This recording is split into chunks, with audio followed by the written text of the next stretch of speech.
വിന്റർഫെല്ലിലെ ഉയർന്ന ഗോപുരത്തിൽ നിന്നാണ് ഈ എപ്പിസോഡ് ആരംഭിക്കുന്നത്. ചാരനിറത്തിലുള്ള ആകാശത്തിന് താഴെ ഒരു ഭടൻ കാക്കകളുടെ ഒരു വലിയ കുട്ടജനലിലൂടെ പുറത്തേക്ക് തട്ടുന്നു. ആ കാക്കകൾ ചെന്നു വീഴുന്നത് മുറ്റത്തു നിൽക്കുന്ന പ്രിൻസ് തിയോൺ ഗ്രേജോയിയുടെയും ഡാഗ്മറിന്റെയും കാൽക്കലേക്കാണ്. വിന്റർഫെല്ലിൽ നിന്നുള്ള സന്ദേശങ്ങൾ പുറത്തുപോകാതിരിക്കാൻ തിയോൺ എല്ലാ കാക്കകളെയും കൊന്നൊടുക്കിയിരുന്നു. പെട്ടെന്ന് കുതിരപ്പടയാളികൾ വരുന്നു എന്നൊരു കാവൽക്കാരൻ വിളിച്ചു പറഞ്ഞു. വലിയ മരവാതിലുകൾ മെല്ലെ തുറന്നു. തിയോൺ പ്രതീക്ഷയോടെ നോക്കി. അയൺ ഐലൻഡ്സിൽ നിന്ന് വലിയൊരു സൈന്യം വരുമെന്നായിരുന്നു അവന്റെ പ്രതീക്ഷ. എന്നാൽ കടന്നുവന്നത് വിരലിലെണ്ണാവുന്ന കുതിരക്കാർ മാത്രമാണ്. അതിനു മുന്നിൽ തിയോണിന്റെ സഹോദരി ലേഡി യാര ഉണ്ടായിരുന്നു. കുതിരപ്പുറത്തിരുന്ന് അവൾ തിയോണിനെ ഒന്ന് ഒഴിഞ്ഞുനോക്കി. അതിൽ സ്നേഹത്തേക്കാൾ കൂടുതൽ പുച്ഛമായിരുന്നു ഉണ്ടായിരുന്നത്. വിന്റർഫെല്ലിലെ ഡൈനിംഗ് ഹാളിലേക്ക് സീൻ മാറുന്നു. യാരയും അവളുടെ ഭടന്മാരും അവിടെ ആഹാരം കഴിച്ചുകൊണ്ട് വിശ്രമിക്കുകയാണ്. തിയോൺ അവിടേക്ക് കടന്നുവന്നു. അവന്റെ മുഖത്ത് നിരാശയുണ്ടായിരുന്നു.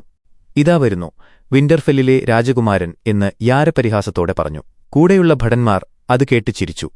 അസൂയ അത്ര നല്ലതല്ല എന്ന് തിയോൺ ഗൗരവത്തിൽ പറഞ്ഞു. എന്തസൂയ എന്ന് യാര ചോദിച്ചു. നിന്റെ സഹോദരന്റെ നേട്ടത്തിൽ നീ അഭിമാനിക്കണം. വെറും 20 പേരെക്കൊണ്ട് ഞാൻ വിന്റർഫെൽ എന്ന ഈ വലിയ കോട്ട പിടിച്ചടക്കി എന്ന് തിയോൺ അഹങ്കാരത്തോടെ പറഞ്ഞു. യാര ഭക്ഷണം കഴിക്കുന്നത് നിർത്തി തിയോണിനെ നോക്കി. നീ വലിയൊരു പോരാളിയാണ്. ഗേറ്റിനു മുകളിൽ തൂക്കിയിട്ടിരിക്കുന്ന ആ മൃതദേഹങ്ങൾ ഞാൻ കണ്ടു. ആരാണ് നിനക്ക് കടുത്ത വെല്ലുവിളി ഉയർത്തിയത്? ആ മുടന്തനാണോ അതോ 6 വയസ്സുകാരനാണോ എന്ന് അവൾ ക്രൂരമായി ചോദിച്ചു. തിയോണിന്റെ മുഖം കറുത്തു. ഞാൻ ആ സ്റ്റാർക്ക് കുട്ടികളോട് മാന്യമായി പെരുമാറി. പക്ഷേ അവർ ചതിയാണ് തിരിച്ചു തന്നത് എന്ന് അവൻ ന്യായീകരിച്ചു പറഞ്ഞു. അവരെ വെട്ടിനുറുക്കിയാണോ നീ മാന്യത കാണിച്ചത് എന്ന് യാര ദേഷ്യത്തോടെ ചോദിച്ചു. എനിക്ക് അവരെ കൊല്ലേണ്ടി വരുന്നതിനു മുൻപ് എന്ന് തിയോൺ പറയാൻ തുടങ്ങി. നീ അവരുടെ വീട് പിടിച്ചെടുത്തു. അത് നമ്മുടെ അവകാശമാണ്. നമ്മൾ അയൺബോണാണ്. നമുക്ക് വേണ്ടത് നമ്മൾ പിടിച്ചെടുക്കും എന്ന് യാര പറഞ്ഞു. അതെ, കൃത്യം എന്ന് തിയോൺ സമ്മതിച്ചു. എന്നിട്ട് നീ അവരെ അവരുടെ തന്നെ വീട്ടിൽ തടവുകാരാക്കി. അവർ രക്ഷപ്പെട്ടു. അതിനെയാണോ നീ ചതിയെന്ന് വിളിക്കുന്നത്? ഞാനതിനെ ധൈര്യമെന്ന് വിളിക്കും എന്ന് യാര തുറന്നടിച്ചു പറഞ്ഞു. അവർ എനിക്ക് വാക്ക് തന്നതാണ് എന്ന് തിയോൺ ഒരു കൊച്ചുകുട്ടിയെപ്പോലെ പറഞ്ഞു. നിന്റെ കൊച്ചു തടവുകാർ വാക്ക് തെറ്റിച്ചപ്പോൾ നിനക്ക് ദേഷ്യം വന്നോ? നീ ലോകത്തിലെ ഏറ്റവും വലിയ മണ്ടനാണോ എന്ന് യാര പുച്ഛത്തോടെ ചോദിച്ചു. തിയോൺ ദേഷ്യത്തോടെ എന്നെ അങ്ങനെ വിളിക്കരുത് എന്ന് പറഞ്ഞു. വിന്റർഫെല്ലിലുണ്ടായിരുന്ന 2 സ്റ്റാർക്കുകളെയും കൊന്നുകളഞ്ഞ വെറും മണ്ടൻ. ആ കുട്ടികൾക്ക് എത്ര വിലയുണ്ടായിരുന്നു എന്ന് നിനക്കറിയാമോ എന്ന് യാര ശബ്ദമുയർത്തി ചോദിച്ചു. ഞാൻ അവരെ കൊന്നില്ലായിരുന്നെങ്കിൽ വടക്കുള്ളവർ എന്നെ ദുർബലനായി കണ്ടേനെ എന്ന് തിയോൺ പറഞ്ഞു. നീ ദുർബലനാണ്, കൂടാതെ വിഡ്ഢിയുമാണ് എന്ന് യാര തീർത്തു പറഞ്ഞു. ഞാൻ നിനക്ക് മുന്നറിയിപ്പ് തരുന്നു എന്ന് തിയോൺ ഭീഷണിപ്പെടുത്തി പറഞ്ഞു. തരൂ, മുന്നറിയിപ്പ് തരൂ എന്ന് യാര വെല്ലുവിളിച്ചു. തിയോൺ ഒന്നും മിണ്ടാതെ നിന്നു. തിയോൺ പതിയെ വിഷയം മാറ്റി. നീ ആവശ്യത്തിന് ആളുകളെ കൊണ്ടുവന്നില്ല. ഇത്രയും കുറച്ചുപേരെ വെച്ച് ഞാൻ എങ്ങനെ വിന്റർഫെൽ സംരക്ഷിക്കും എന്ന് അവൻ ചോദിച്ചു. നീ സംരക്ഷിക്കേണ്ട. നിന്നെ വീട്ടിലേക്ക് കൂട്ടിക്കൊണ്ടുപോകാനാണ് ഞാൻ വന്നത്.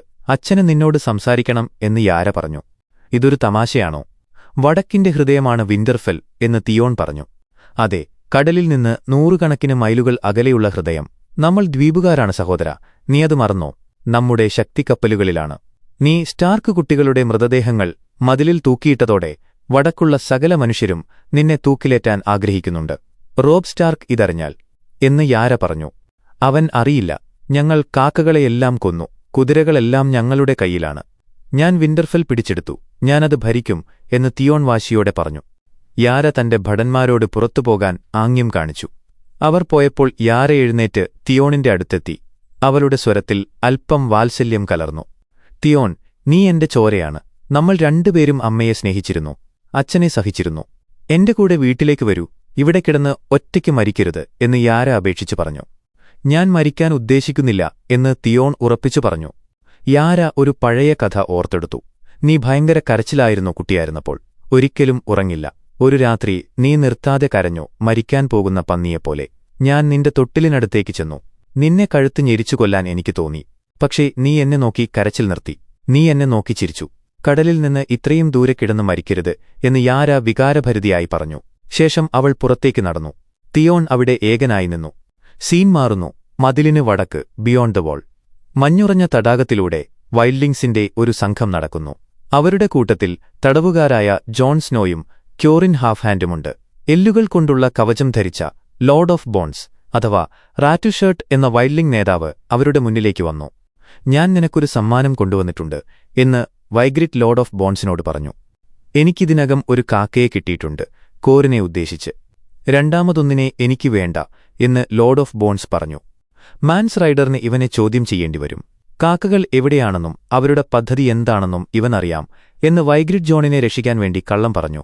ഹാഫ് ഹാൻഡിന് കൂടുതൽ കാര്യങ്ങൾ അറിയാം. ഇവൻ വെറുമൊരു പയ്യനല്ലേ, ഇവനെ കൊന്നേക്കൂ എന്ന് ലോർഡ് ഓഫ് ബോൺസ് ക്രൂരമായി പറഞ്ഞു. ഇവന് എന്നെ പലതവണ കൊല്ലാമായിരുന്നു എന്ന് വൈഗ്രിറ്റ് പറഞ്ഞു. ഇപ്പോ അവൻ അത് ചെയ്യാത്തതിൽ ദുഃഖിക്കുന്നുണ്ടാകും. അവനെ കൊല്ലൂ എന്ന് ലോർഡ് ഓഫ് ബോൺസ് വീണ്ടും പറഞ്ഞു. ഒരു വൈൽലിംഗ് കത്തിയെടുത്തു. വൈഗ്രിറ്റ് പെട്ടെന്നിടപെട്ടു. ഇവൻ വിന്റർഫെല്ലിലെ ഒരു ബാസ്റ്റാർഡാണ്, നെഡ് സ്റ്റാർക്കിന്റെ മകൻ എന്നവൾ വിളിച്ചു പറഞ്ഞു. ലോർഡ് ഓഫ് ബോൺസ് തിരിഞ്ഞുനോക്കി. മാൻസിനിവനെ ആവശ്യമുണ്ടാകും എന്ന് വൈഗ്രിറ്റ് കൂട്ടിച്ചേർത്തു പറഞ്ഞു. മരിച്ച ഒരു മനുഷ്യന്റെ ബാസ്റ്റാർഡിനെ മാൻസിനെന്തിനാണ് എന്നയാൾ ചോദിച്ചു. എനിക്കറിയില്ല, അത് മാൻസ് തന്നെ തീരുമാനിക്കട്ടെ എന്ന് വൈഗ്രിറ്റ് പറഞ്ഞു. ലോർഡ് ഓഫ് ബോൺസ് വൈഗ്രിറ്റിന്റെ അടുത്തേക്ക് നടന്നു. അവൻ ഓടാൻ ശ്രമിച്ചാൽ ഞാൻ അവന്റെ സാധനം അരിഞ്ഞുകളയും എന്ന് ഭീഷണിപ്പെടുത്തി പറഞ്ഞു. അവൻ ഓടിയാൽ അത് ഞാൻ തന്നെ ചെയ്തോളാം എന്ന് വൈഗ്രിറ്റ് ധൈര്യത്തോടെ പറഞ്ഞു. ലോർഡ് ഓഫ് ബോൺസ് സമ്മതിച്ച് നടന്നു നീങ്ങി. ഇപ്പോൾ നമ്മൾ തമ്മിലുള്ള കണക്ക് തീർന്നു, ജോൺ സ്നോ എന്ന് വൈഗ്രിറ്റ് ജോണിനോട് പറഞ്ഞു. അവൾ പോയ ശേഷം വൈൽഡിങ്സ് ജോണിനെ മുട്ടുകുത്തിച്ചു. തൊട്ടടുത്ത് കോറിൻ ഹാഫ് ഹാൻഡുമുണ്ടായിരുന്നു. എനിക്കതിന് കഴിഞ്ഞില്ല. വാൾ അവളുടെ കഴുത്തിലുണ്ടായിരുന്നു. പക്ഷേ എനിക്ക് എന്ന് ജോൺ കുറ്റബോധത്തോടെ കോറിനോട് പറഞ്ഞു. എനിക്കറിയാം എന്ന് കോറിൻ പറഞ്ഞു. നീ തിരിച്ചുവരാത്തപ്പോൾ ഞങ്ങൾ നിന്നെ അന്വേഷിച്ച് ഇറങ്ങി. നിന്റെ കാലടികൾ കണ്ടെത്തി. പക്ഷേ ഞങ്ങളെക്കാൾ മുൻപേ അവർ ഞങ്ങളെ കണ്ടെത്തി എന്ന് കോറിൻ പറഞ്ഞു. എന്റെ തെറ്റുകൊണ്ടാണ് അവർ മരിച്ചത് എന്ന് ജോൺ സങ്കടത്തോടെ പറഞ്ഞു. അത് വെറുതെയാകാതിരിക്കാൻ നോക്ക് എന്ന് കോറിൻ ഗൗരവത്തിൽ പറഞ്ഞു. അപ്പോഴേക്കും വൈൽഡിങ്സ് അവരെ എഴുന്നേൽപ്പിച്ച് നടത്തിച്ചു. അടുത്തതായി റിവർലാൻഡ്സിലെ കാടുകൾ. സൂര്യൻ അസ്തമിക്കാറായി. കിങ് റോബ് സ്റ്റാർക്കും ലേഡി താലിസയും കാട്ടിലൂടെ നടക്കുകയാണ്. അവരുടെ പ്രണയം സംസാരത്തിൽ നിഴലിക്കുന്നുണ്ട്. അവൾ സുന്ദരിയാണോ എന്ന് താലിസ റോബിനോട് നിശ്ചയിച്ചുറപ്പിച്ച വിവാഹത്തെക്കുറിച്ച് ചോദിച്ചു. ഞാൻ അവളെ കണ്ടിട്ടില്ല എന്ന് റോബ് പറഞ്ഞു. അവളുടെ പേരെന്താണ് എന്ന് താലിസ ചോദിച്ചു. ഫ്രേ എന്ന് വിളിക്കാം. എനിക്ക് അവളുടെ പേര് പോലും അറിയില്ല എന്ന് റോബ് ചിരിച്ചുകൊണ്ട് പറഞ്ഞു. നിങ്ങൾ സന്തുഷ്ടനായിരിക്കും എന്ന് താലിസ കളിയാക്കി പറഞ്ഞു. അവർ ഒരുമിച്ച് ചിരിച്ചു. ഒരു പാലത്തിനു വേണ്ടിയാണോ നിങ്ങൾ അവളെ വിവാഹം കഴിക്കുന്നത് എന്ന് താലിസ ചോദിച്ചു. അതൊരു പ്രധാനപ്പെട്ട പാലമാണ് എന്ന് റോബ് ന്യായീകരിച്ചു പറഞ്ഞു. താൻ ആ പാലം കടന്നാൽ മാത്രമേ അച്ഛനെ രക്ഷിക്കാൻ കഴിയുമായിരുന്നുള്ളൂ എന്ന് റോബ് വിശദീകരിച്ചു. സംസാരം നെഡ് സ്റ്റാർക്കിലേക്ക് തിരിഞ്ഞു. വടക്കുള്ളവർക്കെല്ലാം നിങ്ങളുടെ അച്ഛനെ വലിയ ഇഷ്ടമായിരുന്നു എന്ന് താലിസ പറഞ്ഞു. ഞാൻ കണ്ടതിൽ വെച്ച് ഏറ്റവും നല്ല മനുഷ്യനായിരുന്നു അദ്ദേഹം. റോബ് അച്ഛൻ പറഞ്ഞ ഒരു കാര്യം ഓർത്തെടുത്തു. ഭയമുള്ളപ്പോൾ എങ്ങനെയാണ് ഒരാൾക്ക് ധീരനാകാൻ കഴിയുക എന്ന് ഞാനൊരിക്കൽ അച്ഛനോട് ചോദിച്ചു. അപ്പോൾ മാത്രമേ ഒരു മനുഷ്യന് ധീരനാകാൻ കഴിയൂ എന്നായിരുന്നു അദ്ദേഹത്തിന്റെ മറുപടി എന്ന് റോബ് വികാരഭരിതനായി പറഞ്ഞു. എനിക്ക് അദ്ദേഹത്തെ കാണാൻ കഴിഞ്ഞിരുന്നെങ്കിൽ എന്ന് ഞാൻ ആഗ്രഹിക്കുന്നുവെന്ന് താലിസ പറഞ്ഞു. പെട്ടെന്ന് കുതിരപ്പടയാളികൾ പാഞ്ഞെത്തി. കിങ്സ്ലെയർ ഇന്നലെ രാത്രി രക്ഷപ്പെട്ടു എന്ന് ഒരു ഭടൻ കിതച്ചുകൊണ്ട് പറഞ്ഞു. റോബ് ഞെട്ടിത്തെറിച്ചു. കാറ്റലിൻ സ്റ്റാർക്കിന്റെ ടെന്റിലേക്ക് റോബ് ഓടിക്കയറി. കാറ്റലിൻ ശാന്തയായിരിക്കുകയായിരുന്നു. ഇത് സത്യമല്ലെന്ന് പറയൂ എന്ന് റോബ് അമ്മയോട് പറഞ്ഞു. കാറ്റലിൻ മറുപടി പറഞ്ഞില്ല. എന്തിന് എന്ന് റോബ് വേദനയോടെ ചോദിച്ചു. പെൺകുട്ടികൾക്ക് വേണ്ടി എന്ന് കാറ്റലിൻ പറഞ്ഞു. നിങ്ങൾ എന്നെ ചതിച്ചു എന്ന് റോബ് പൊട്ടിത്തെറിച്ചു പറഞ്ഞു. ഞാനത് അനുവദിക്കില്ലെന്ന് നിങ്ങൾക്കറിയാമായിരുന്നു. എന്നിട്ടും നിങ്ങളത് ചെയ്തു എന്ന് റോബ് അലറി പറഞ്ഞു. ബ്രാനും റിക്കോണും വിന്റർഫെല്ലിൽ തടവുകാരാണ്. സാൻസയും ആര്യയും കിങ്സ് ലാൻഡിങ്ങിലും. എനിക്ക് 5 മക്കളുണ്ട്. അതിൽ ഒരാൾ മാത്രമാണ് സ്വതന്ത്രനായിട്ടുള്ളത് എന്ന് കാറ്റലിൻ തന്റെ നിസ്സഹായത വെളിപ്പെടുത്തി പറഞ്ഞു. ആ നിമിഷം റിക്കാർഡ് കാർസ്റ്റാർക്ക് ടെന്റിലേക്ക് ഇരച്ചുകയറി. തന്റെ മകനെ കൊന്ന ജെയ്മിയെ വിട്ടയച്ചതിൽ അയാൾക്ക് കടുത്ത ദേഷ്യമുണ്ടായിരുന്നു. എന്റെ ഒരു മകൻ നിന്റെ മകന്റെ കൂടെ യുദ്ധം ചെയ്തു മരിച്ചു. മറ്റൊരാളെ കിങ്സ്ലെയർ കഴുത്തുഞെരിച്ചു കൊന്നു. നിന്റെ മക്കൾ തടവിലായതുകൊണ്ട് നീ രാജ്യദ്രോഹം ചെയ്യുന്നു.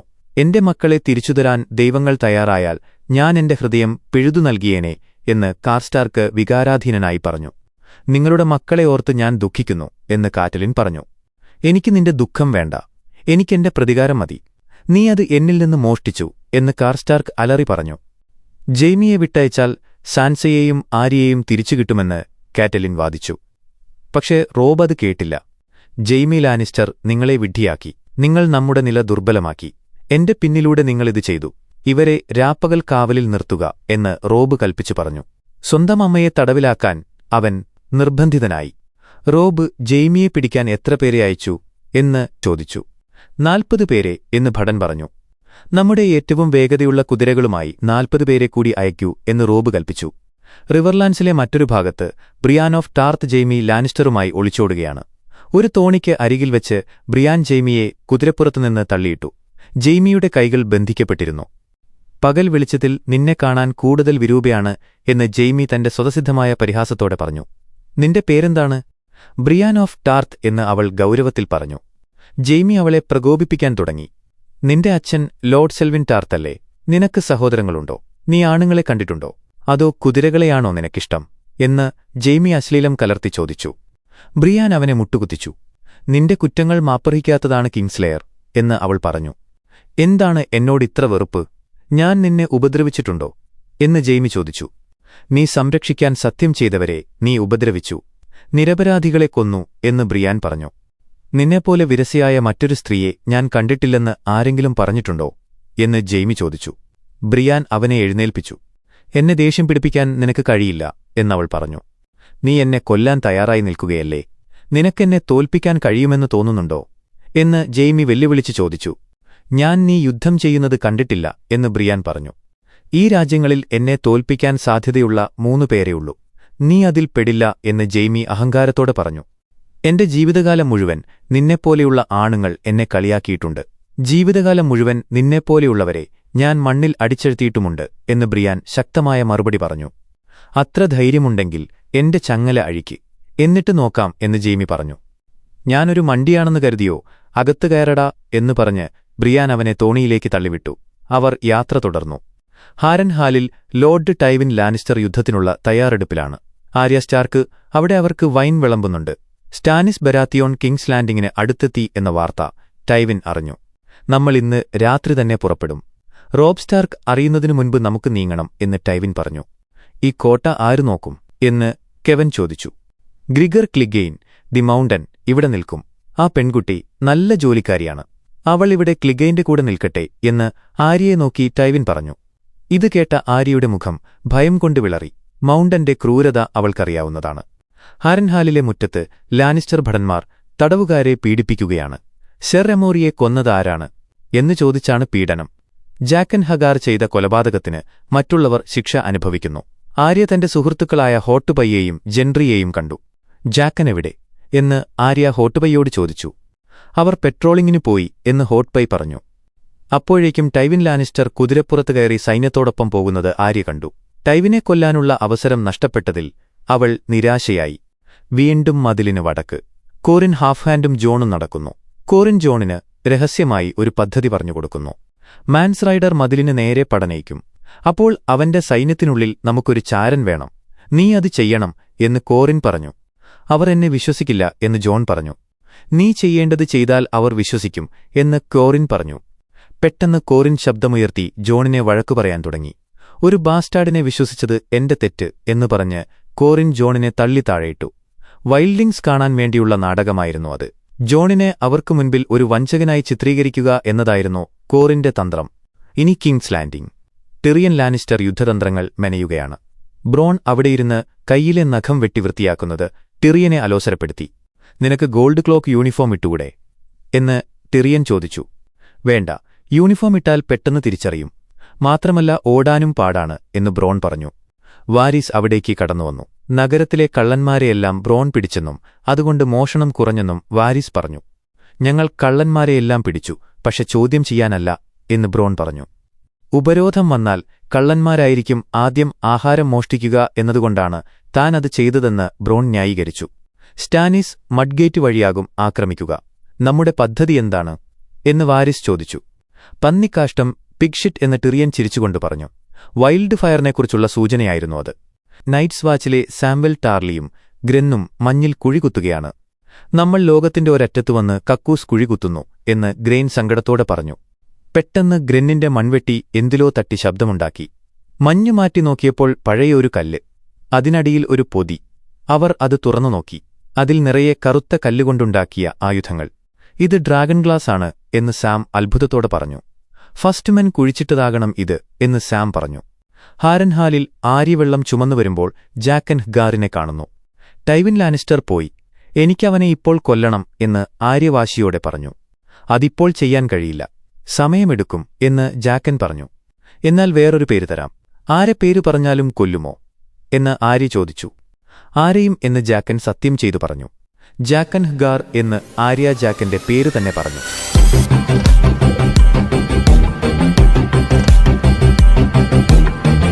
ജാക്കൻ ഞെട്ടി.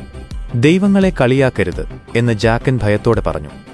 എന്റെ പേര് പിൻവലിക്കണമെങ്കിൽ എന്നെയും എന്റെ സുഹൃത്തുക്കളെയും ഇവിടെ നിന്ന് രക്ഷപ്പെടാൻ സഹായിക്കണം എന്ന് ആര്യ പറഞ്ഞു. ഗത്യന്തരമില്ലാതെ ജാക്കൻ സമ്മതിച്ചു. ശരി, അർദ്ധരാത്രി ഗേറ്റ് വഴി നടന്നോളൂ എന്ന് ജാക്കൻ പറഞ്ഞു. ആര്യ ജയിച്ചു. കിങ്സ് ലാൻഡിംഗിൽ സെർസിയും ടിറിയനും അത്താഴം കഴിക്കുന്നു. ജോഫ്രി യുദ്ധത്തിന് പോകുമെന്ന് സെർസി പരിഭ്രമത്തോടെ പറഞ്ഞു. സംസാരത്തിനിടയിൽ താൻ ടിറിയന്റെ വേശ്യയെ പിടിച്ചുവെച്ചിട്ടുണ്ടെന്ന് സെർസി വെളിപ്പെടുത്തി. ടിറിയൻ ഭയന്നുപോയി. ഷേ പിടിക്കപ്പെട്ടോ? സെർസി ആ പെൺകുട്ടിയെ കൊണ്ടുവരാൻ ആവശ്യപ്പെട്ടു. വാതിൽ തുറന്നു വന്നത് ഷേ ആയിരുന്നില്ല, മറിച്ച് റോസ് എന്ന മറ്റൊരു വേശ്യയായിരുന്നു. സെർസിക്ക് ആളെ തെറ്റി. ടിറിയൻ അത് പുറത്തു കാണിച്ചില്ല. അവൻ റോസിന്റെ കയ്യിൽ പിടിച്ചു. ഇതിന് ഞാൻ നിന്നെ വേദനിപ്പിക്കും. നിന്റെ സന്തോഷം ചാരമായി മാറും എന്ന് ടിറിയൻ സെർസിയെ ഭീഷണിപ്പെടുത്തി പറഞ്ഞു. പിന്നീട് ടിറിയൻ ഓടി ഷേയുടെ മുറിയിലെത്തി. ഷേ സുരക്ഷിതയാണെന്ന് കണ്ട് അവൻ അവളെ കെട്ടിപ്പിടിച്ചു. നമ്മൾ സൂക്ഷിക്കണം എന്നവൻ പറഞ്ഞു. റിവർലാൻഡ്സിൽ റോബ് സ്റ്റാർക്ക് വലിയ ധർമ്മസങ്കടത്തിലാണ്. അമ്മയെ തടവിലാക്കി, സുഹൃത്ത് ചതിച്ചു, സഹോദരങ്ങളെ കാണാതായി. താലിസ അവനെ ആശ്വസിപ്പിച്ചു. താൻ എങ്ങനെയാണ് വോളാൻഡിസിൽ നിന്ന് വന്നതെന്നും അടിമത്തം വെറുക്കുന്നുവെന്നും താലിസ പറഞ്ഞു. സംസാരത്തിനൊടുവിൽ റോബ്, എനിക്കാ ഫ്രേ പെൺകുട്ടിയെ വിവാഹം കഴിക്കാൻ വയ്യ എന്നു പറഞ്ഞു. എനിക്കുമതിഷ്ടമല്ല എന്ന് താലിസ പറഞ്ഞു. അവർ പരസ്പരം ചുംബിച്ചു. രാജാവായ റോബ് തന്റെ വാക്ക് ലംഘിച്ച് താലിസയുമായി സെക്സിലേർപ്പെട്ടു. ഹാരൻഹാലിൽ അർദ്ധരാത്രി. ആര്യയും ജെൻട്രിയും ഹോട്ട് പൈയും ഗേറ്റിനടുത്തേക്ക് നടന്നു. കാവൽക്കാർ എല്ലാവരും മരിച്ചു കിടക്കുന്നു. ജാക്കൻ വാക്കുപാലിച്ചു.